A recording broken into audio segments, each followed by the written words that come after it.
Welcome, everyone. My name is Julia, and I am a career coach and strategist with over 10 years of experience helping ambitious professionals like you find clarity in who you are and helping you align your values and preferences to your career.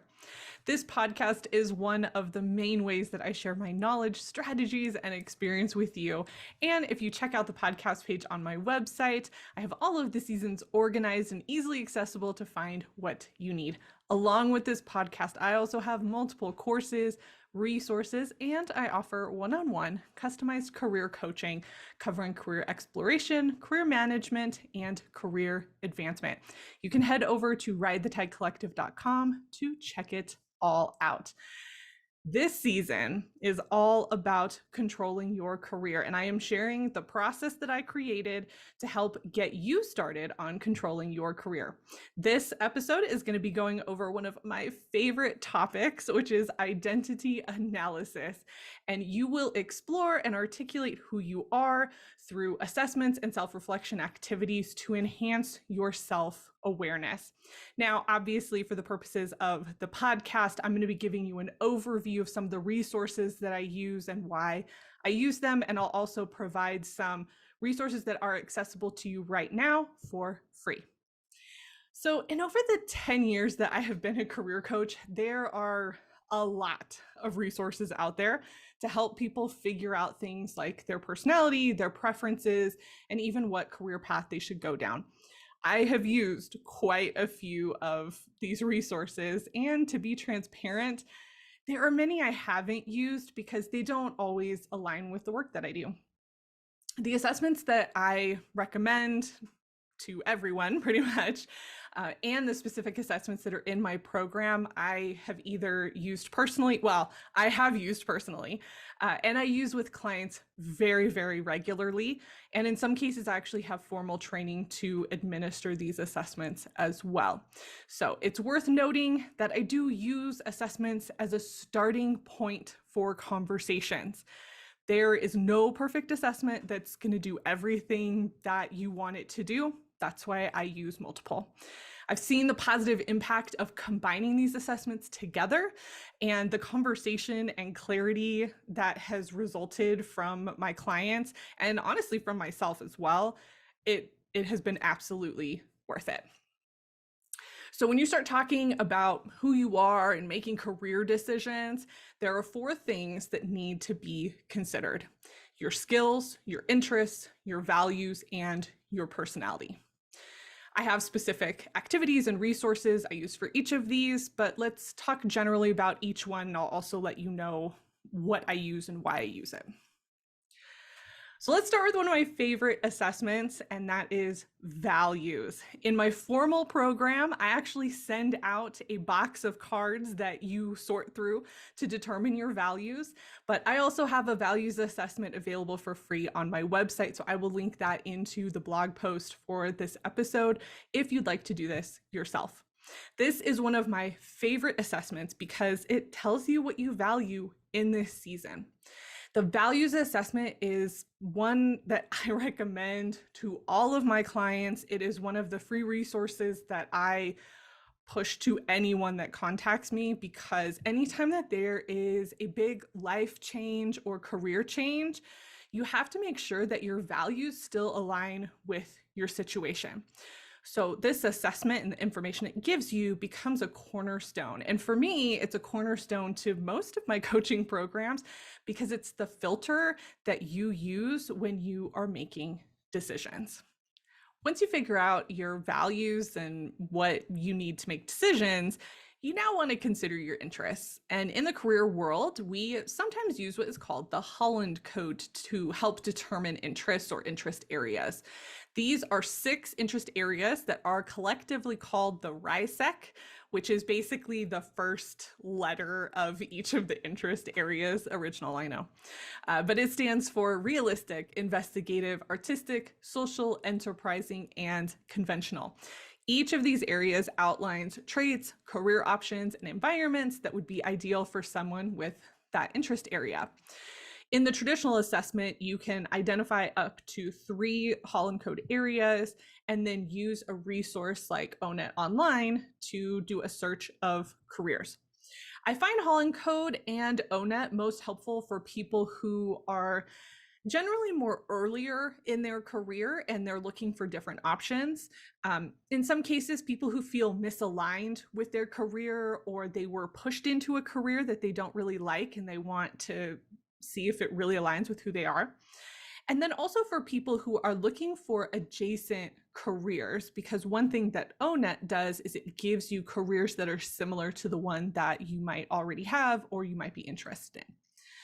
So many people can look at the RISEC area breakdowns and choose which aligns best. And that's what I recommend for you. So I'll leave a couple resources and links into the blog page so that you can do a little bit more research on that. But that's one of the main ways that I help people determine interest.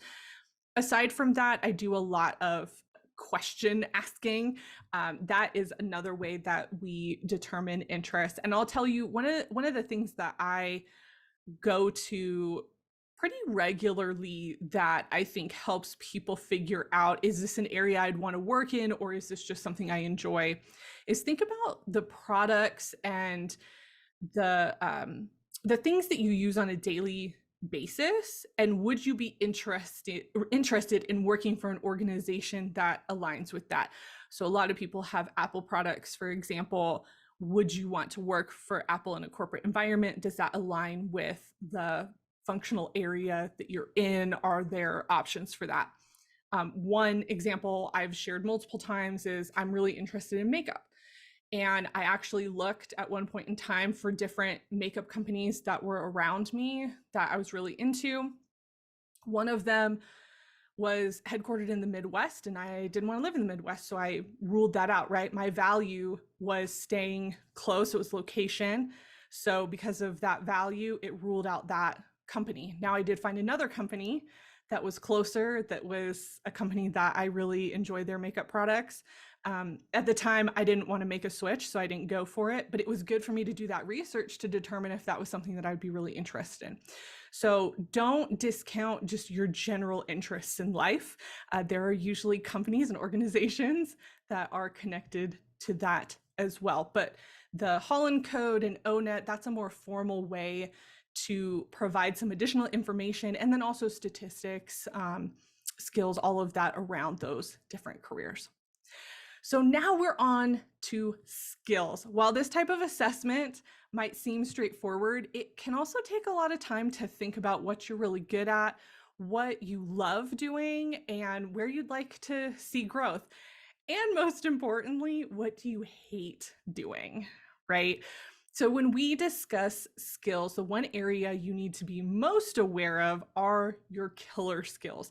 I really wish that had a different name, but it is what it is. But these are basically skills that you excel at, but you don't like doing or you don't want to do anymore. So for example, when I transitioned my career path in my 20s, I used my graphic design and marketing skills in the transition because it was a skill set that many coaches did not have. So I could fulfill multiple roles within my department. Later in my career, when I was more established as a career coach and a leader, I didn't market those creative skills anymore in that way. I didn't want to use them. I didn't want them to be something that people hired me for anymore. And they had really become a killer skill in that particular season of my career. And I wanted to focus on strategy and leadership in my next role. Okay, so think about the skills that you really love. Make sure that you are approaching careers around those skills. So let's talk about skill levels for a moment. What I just described in my career is something that I'm seeing with current clients as well. And it's the shift from develop and execute to strategy, management, and leadership. And this tends to happen in your mid-career. These are different skill sets and they need to be articulated in different ways. So if you're leveling up into leadership focused positions, make sure that you're shifting your language on your resume and in your interviews to reflect the skills needed for those roles. Okay. This is very, very important. I think a lot of mid-career people get hung up on the language. They stick with this really execution oriented language throughout everything, and they don't make that switch. So make sure that if you are wanting to go into more of a leadership position, more into strategy, you have to go through and really shift that language. And then you also have to shift it internally for yourself to make sure that you are leveling yourself up in your own brain. One assessment I use that aligns with both skills and personality is the Gallup Strengths Assessment. I have been using this assessment for over 12 years and I love it. It is one of my favorites. I love positive psychology, and this assessment is a reflection of that practice. As a new professional, I took this assessment at a time when I really doubted myself and I doubted what I brought to the table as an employee. There was a lot of imposter syndrome, especially because I switched functional areas and industries. And this assessment gave me descriptive, positive language about myself and how I operate in the world and at work. So if this is an assessment that you would like to explore independently, I highly, highly recommend the book Strengths and Leadership by Tom Rath. I will also link it into the blog post, but this book not only gives you a code to take the assessment if you haven't taken it already, but it also covers leadership quadrants and it helps you categorize your strengths into, I think, a more useful pattern. This was also an assessment that helped me curb a lot of negative language around where I thought my strengths lied. So a lot of things that past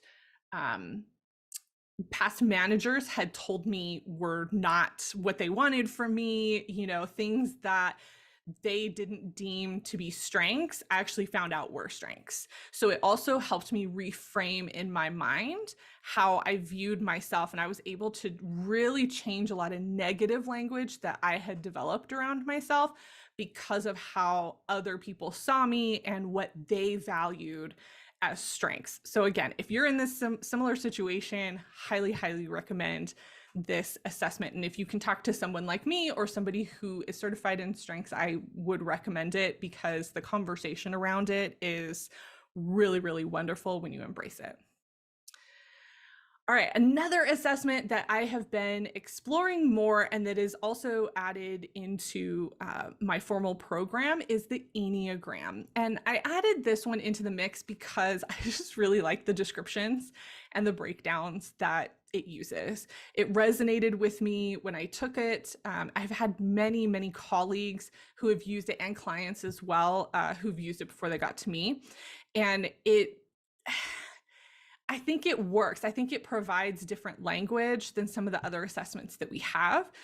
Is it my favorite assessment for career development?